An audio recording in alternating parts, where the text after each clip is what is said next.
trying to beat this game, which I think we finally beat a couple years ago. Either that or we broke the GameCube, I'm not really sure which one happened first, but I'm just going to say that we beat the game anyway.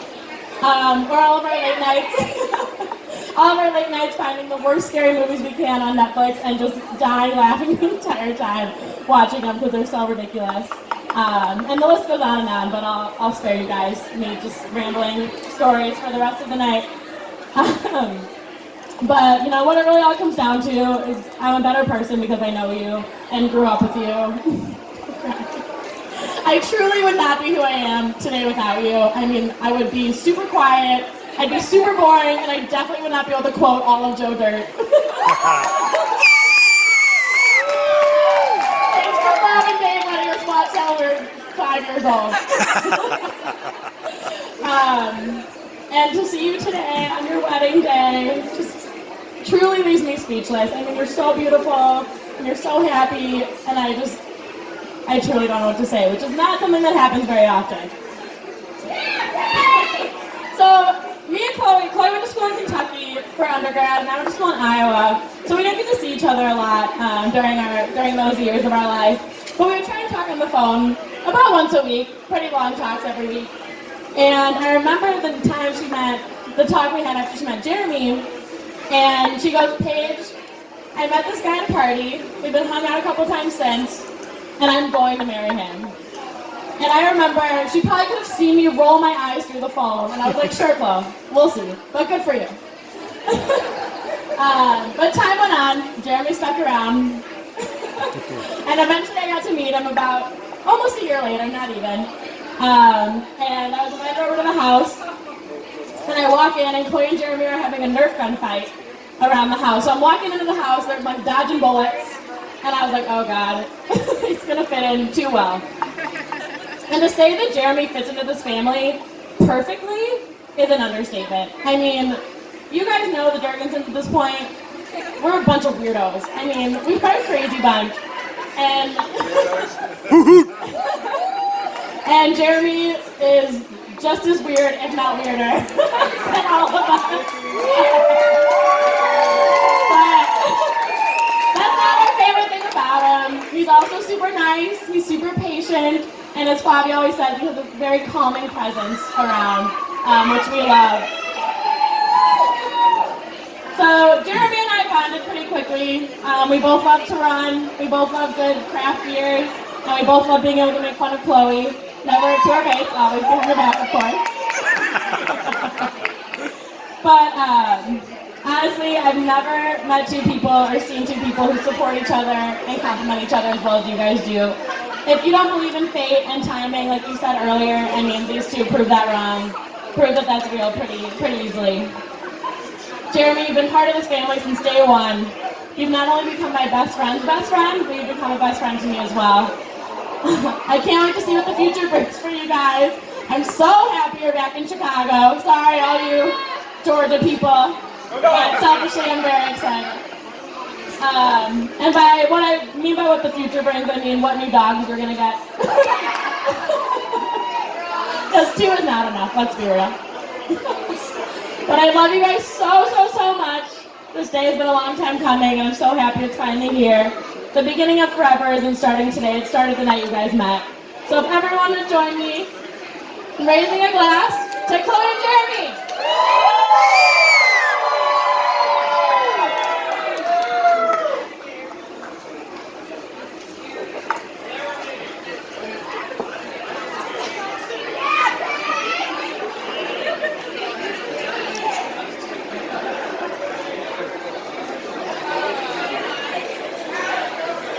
I guess we can be best friends, Paige.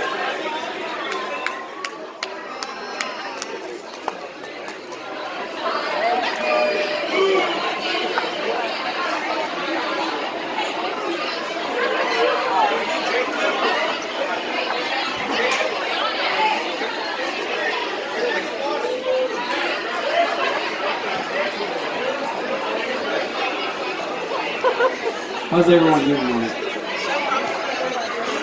Where's my Cavs fans again one more time? I only got one.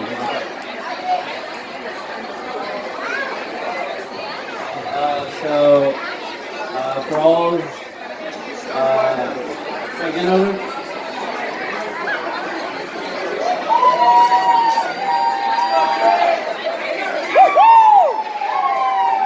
Alright, so for all you people who don't know me, my name is Jake, or Jacob. If you guys ask Chloe what my third nickname is, she'll probably tell you it's asshole, because I literally have taken her soul in every board game that has ever existed, right? So,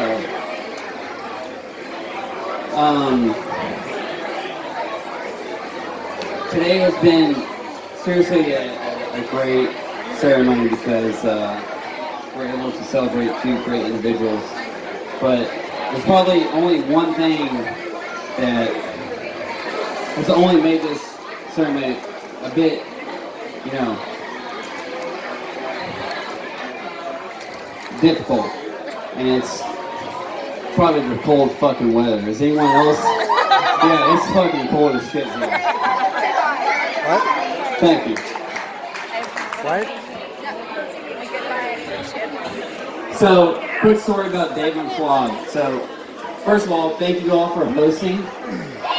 I'm not sure if Jeremy and Clay have told you, but I know deep down, you all will probably never admit, but I know you're all stressed out for hosting a open bar wedding.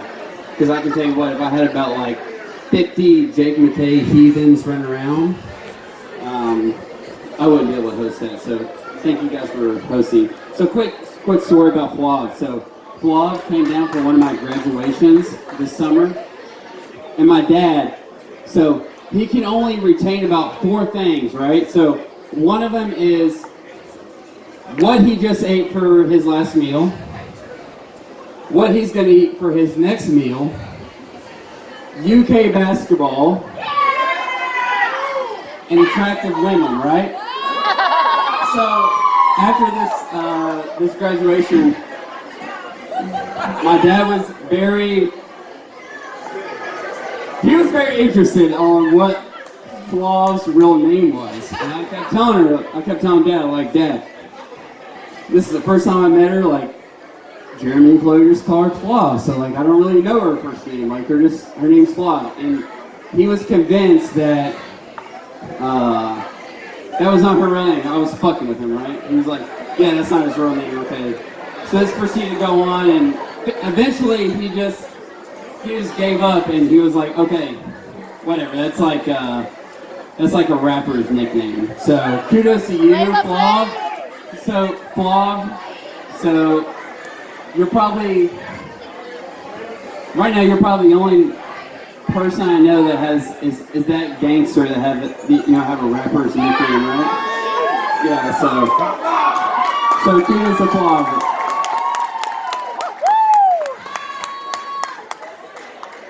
So when Jeremy first asked me to speak at his wedding, I was a little bit nervous. I'm very outgoing, but I'm very nervous when it comes to public speaking. But when your best friends ask you to speak at the wedding, you have to get over that shit real quick, okay? So the story immediately, as soon as they asked me, this story immediately comes to my mind. So Jeremy and I, we commissioned from Morehead State University together, and he went to Fort Benning, and I went to Korea. And my time in Korea was coming up, and I was going to be stationed at Fort Bragg, North Carolina. But before I could go to Fort Bragg, North Carolina, I had to go to Fort Benning, Georgia to do some training. And obviously, once I was notified I was going to do some training there, I was tied in with him, like, hey, I'm going to be here at this time. Alrighty, dude. So, it was pretty quick. So I flew out on Tuesday. I had to be reporting Friday morning. So flew to Kentucky, got my truck, flew down, whatever, in process. Jeremy calls me Friday at like 1300, and he's like, hey man, like, Chloe and I are going to Savannah. Do you want to come? And I was like, of course, yeah, like, I'll come, but, you know, like, I'm not even unpacked, so you're going to have to come up to the room. Let's go, Savannah! By the way, if anyone is interested in like 4-day hangovers, go to Savannah, Georgia, because that's probably where you should go. Because I'm still surprised on why I passed my physical fitness test on Monday morning. So Jeremy and Chloe, they come up to my room, and I'm talking my head off. I hadn't seen them in 2 years. And if anyone in this tent knows that these two cannot hide their emotions when they're upset, they know what I'm talking about. So I could feel this vibe like screaming in my ear like if something was fucking wrong. And obviously Chloe's the first person that I picked up on, and I see some bubbly populate in her eyes, and I was kind of like, hey, like what's going on between you two? And then I look at Jeremy, and you tell that he's annoyed, and Chloe's just kind of like, Jake, my boyfriend of 4 years won't kiss me on my lips. All I wanted was a little peck. Is that so much to ask? Is that very unreasonable? And I'm literally like, I'm really trying to hold back my laugh on this. I was expecting something way more serious than this. Yeah, it serious to her at least this time. So I look at Jeremy, I was kind of like, hey man, like, dude, just kiss her, because like if you stress her out now, she's probably gonna like adopt like 6 more dogs, and then I'm gonna have to ride in the back seat with her like on the way home. So just kiss her. Like. So immediately, they started like making out in my room, and I was sit down. Definitely not loud. So they started making out in my room, and I'm just sitting there like watching them making out, and I'm like, I really wanted to tap like Chloe on the shoulder. Like, hey, like, I can go to the gas station real quick, like, if you want me to, like, it's not a big deal. So, I guess what I'm getting out of the story is these two people, and why I can't get enough of these two people in my life is that they're very compassionate to each other. Not only are they compassionate to one another, but they're continuously being compassionate to me. And my father, I think a lot of people can probably agree with this in this room, or tent, whatever you want to call it, but my father always told me, he's like, hey, you'll be lucky to have, enough people, enough best friends to count on one hand, maybe 2 hands if you're lucky. And these people have continuously been passionate to me. They've been compassionate in love with each other, and I can't get enough of it. So, they will always be on my first hand of people who I will keep in my life. And I tell you what, if you keep that kind of compassion and love within your life is great. So I don't have a drink in my hand at this moment.